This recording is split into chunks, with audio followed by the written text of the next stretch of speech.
अस्सलाम वालेकुम, बिस्मिल्लाहिर्रहमानिर्रहीम। आज हम बना रहे हैं मिक्स वेजिटेबल पकोड़े। हम एक बोल लेंगे और उसमें 2 अदद आलू लेकर मैंने इस तरह से इनको काट लिया है। 3 अदद हरी मिर्चें, इसको भी बारीक काट लिया है। ये दोनों चीज़ें हम बोल में शामिल कर देंगे। 1 कप के करीब पालक बारीक कटी हुई, 1 कप के करीब प्याज, इसको भी हमने बारीक काट लिया है। ये दोनों चीज़ें हम इसमें डाल देंगे।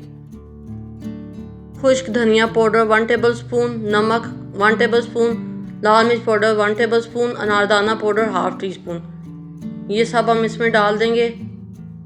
अब हम इसमें बेसन शामिल करेंगे।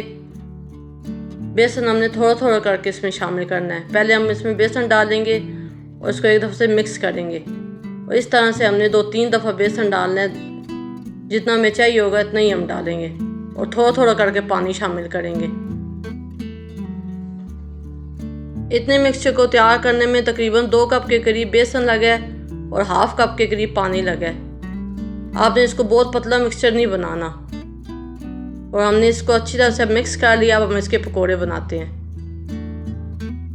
ऑयल अच्छे से गर्म हो गया। जब आप पकोड़े डालें तो ऑयल अच्छे से गर्म होना चाहिए। अब हम इसमें पकोड़े डालते हैं।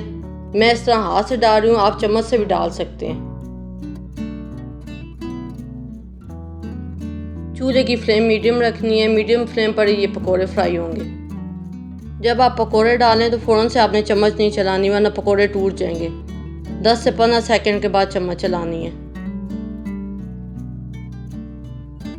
10 से 15 सेकंड हो गया। अब हम इसमें चम्मच चलाएंगे और इसको कलर आने तक हम तकरीबन 7 से 8 मिनट तक फ्राई करेंगे, जिसमें ये क्रिस्पी भी हो जाए।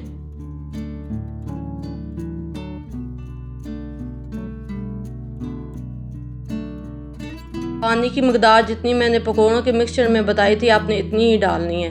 ज़्यादा पानी डालेंगे तो मिक्सचर पतला हो जाएगा, पकोड़े अच्छे से नहीं बनेंगे, उनकी खूबसूरती नहीं आएगी।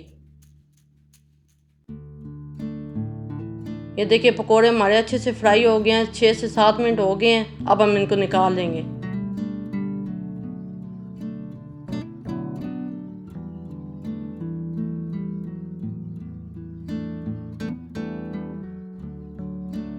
इस तरह हम बाकी के पकोड़े भी फ्राई कर लेंगे।